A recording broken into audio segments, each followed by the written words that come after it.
Un tutorial para tiempos complejos. Bueno, hoy que se cumplen 2 años de la asunción de Milei, un día como hoy está exactamente en la mitad de su primer mandato de 4 años hoy Javier Milei, que se encuentra en Noruega, fue a acompañar a María Corina Machado, la líder de la oposición venezolana, a la recepción del Premio Nobel de la Paz que le concedieron. Lo que se supo en las últimas horas es que María Corina Machado finalmente no va a asistir a la ceremonia de entrega. Ella vive clandestinamente en Venezuela hace aproximadamente un año y las condiciones de seguridad para su viaje eran complicadas. Aparentemente va a estar la hija finalmente recibiendo hoy esta distinción en Noruega, acompañada por Javier Milei, que llegó ahí de mameluco con su hermana, con el mameluco de YPF, a este acompañamiento que pretendía hacer, obviamente para señalizar también, ¿no? Y destacar a la opositora principal que tiene el régimen de Nicolás Maduro, a quien, según las declaraciones que hizo Donald Trump en las últimas horas, y que adrede no quiso ser preciso porque bueno, considera que es una cuestión de secreto militar, dice que le quedan pocas horas en el poder a Maduro. No sabemos si por la vía de que se negocie una salida de Maduro y su familia. El presidente de Panamá dijo que le había ofrecido exilio. Está ya desplegadas los portaaviones del gobierno de la flota norteamericana en las costas de Venezuela y ingresaron también aviones de guerra en las últimas horas.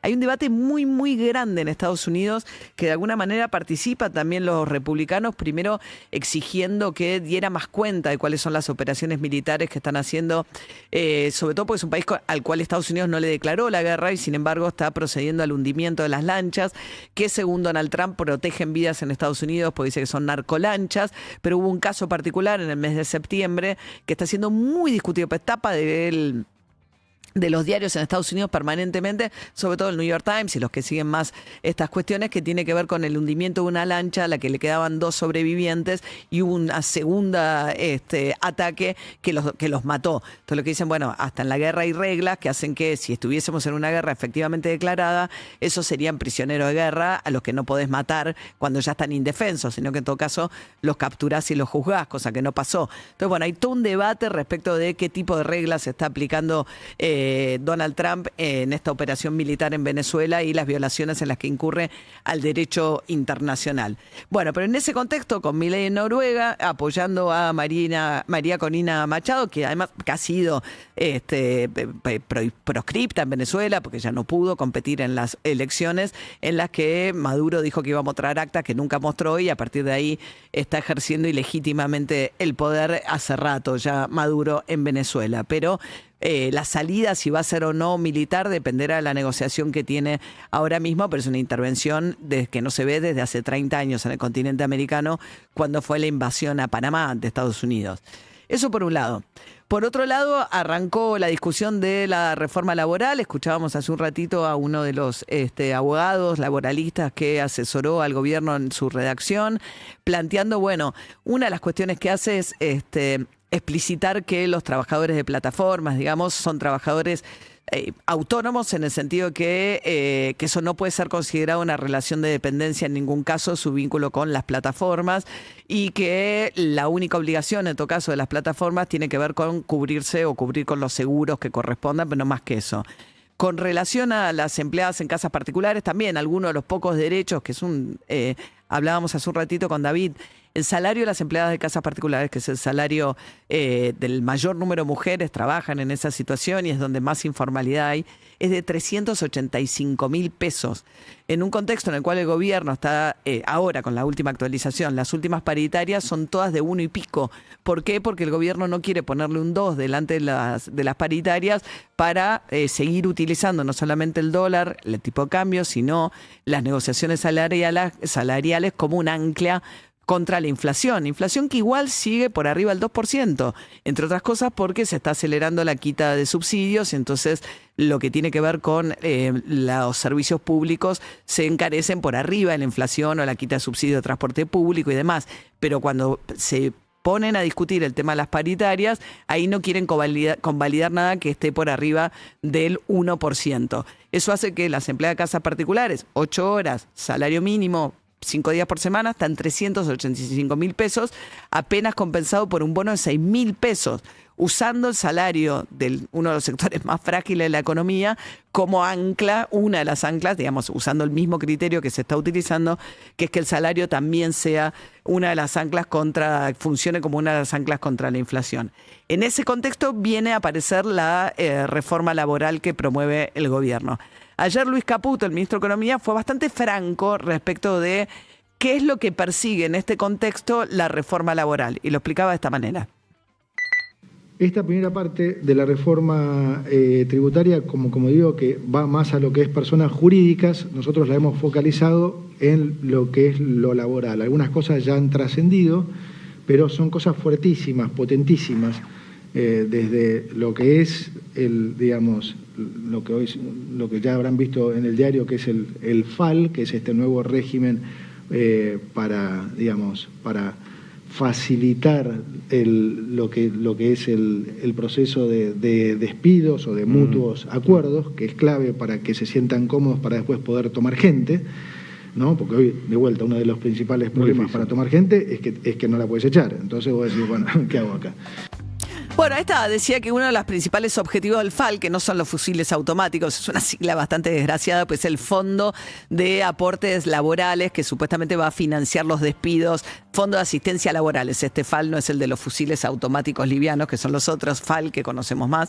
Pero la cuestión es que el Fondo de Asistencia Laborales, este fondo al que harían aportes, una parte de lo que hoy va de aportes patronales se derivaría a este fondo de manera tal que los despidos se financien con ese fondo y que no signifiquen una erogación para el empleador, y eso se suma al hecho de que se abaratan significativamente los despidos por algunos de los ítems contemplados en la reforma laboral, con lo cual es bastante franco lo que dice Caputo. El problema también es además el contexto en el que esto se produce, porque él mismo dice en esa misma argumentación que Argentina, uno de los grandes dramas que tiene es el crecimiento del empleo informal, y que hace más de 10 años que no crece la economía y que no crece tampoco el empleo formal registrado. Caputo presenta como solución una reforma laboral que él lo que está diciendo es que lo que va a hacer es facilitar, agilizar y abaratar, agrego yo en este caso, los despidos. Ahora, fíjense, ¿no? Ayer hablábamos en Cenital con Nicolás Massot, que era el jefe de la bancada del PRO en el 2017, cuando se hicieron otras reformas en la época del gobierno de Mauricio Macri. Y él nos decía, hay que tener mucho cuidado con el contexto de que los incentivos no los estemos dando en un momento en el cual el objetivo que se cumpla sea distinto. Porque vos decís, bueno, yo voy a una reforma laboral porque hay un problema serio en la Argentina con el empleo, vos tenés el 40% de la gente trabajando en el empleo no registrado, ¿cómo hago para alentar a que más gente entre dentro del régimen registrado y que eso sí pueda ampliar derechos del que hoy no tiene ninguno siendo un trabajador no registrado? Lo que pasa, decía Nicolás Massot, es que el momento en el cual vos tomás las decisiones también les genera incentivos a las empresas. Dice, a nosotros nos pasó en el gobierno de Macri que dimos una serie de incentivos que en realidad lo que terminaron fue generando que las empresas, con los beneficios que dimos, bueno, generaron más dividendos. Dice, no le echo la culpa a los empresarios, sino que los incentivos en ese momento de las decisiones de las empresas estaban dadas para que eso ocurriera. Entonces, o sea, las reformas también se dan en determinados contextos. Y en este contexto en el cual van a abaratar los despidos, lo que está pasando en el contexto de la apertura económica es muy impactante. Ayer salió un análisis respecto de las importaciones, ¿no? Y entonces dice que las importaciones crecieron, el componente de bienes, de bienes de consumo, creció muchísimo. Dentro de las importaciones, el rubro, pues puedes importar maquinaria, viene capital, bueno, viene consumo en este caso, viene aumentando. De las importaciones, casi el 14% son bienes de consumo. Dentro de los bienes de consumo, comparado con fines del 2023, ¿qué tipo de bienes crecieron más que otros? Electrodomésticos creció un 217%. 217% más de importación de electrodomésticos. Esto, Paolo Roca lo había dicho, heladeras, lo que estaba pasando con heladeras, lavarropas. Ahora, ¿quiénes son los importadores? Los principales importadores de este rubro que crece tanto: Whirlpool, que es la misma empresa que cerró la planta en Pilar, o Frávega. Porque el fenómeno que se está dando, y lo vemos también en textiles, es que los mismos que por ahí antes producían, hoy hay una nota con el titular de la industria textil de Rosario, que dice que los mismos importadores tapan la máquina, los mismos productores o fabricantes tapan la máquina y se vuelven importadores. Y además, en un contexto en el cual hay cada vez menos pymes, En los rubros que sí crecen muchísimo la inscripción de empresas es entre los importadores. Entonces, por ejemplo, entre los textiles subió un 100% la importación de ropa.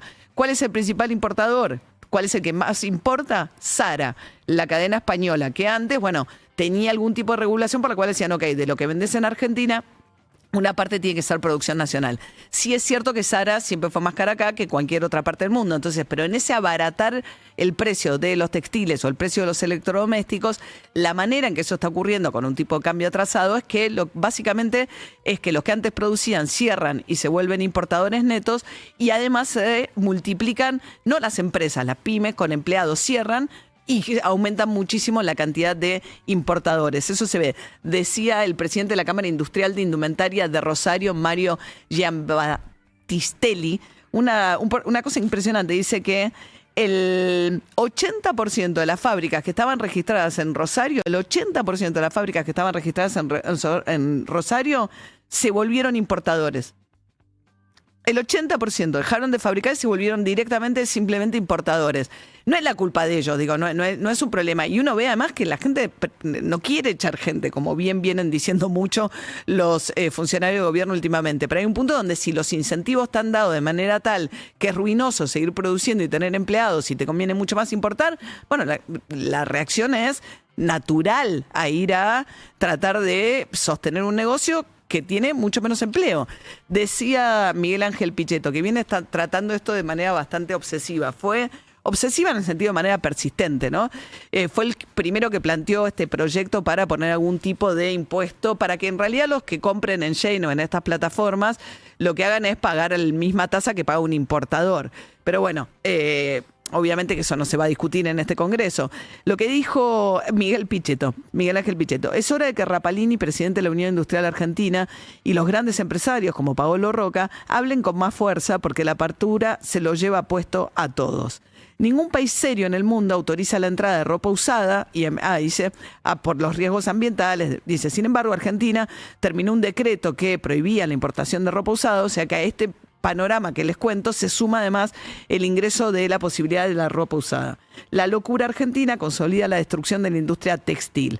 El sector opera al 37% de su capacidad instalada y debe competir con la entrada también de ropa usada, lo que degrada la industria, magnifica el efecto de la alta presión impositiva sobre la industria. Un modelo que premia la importación y degrada la producción.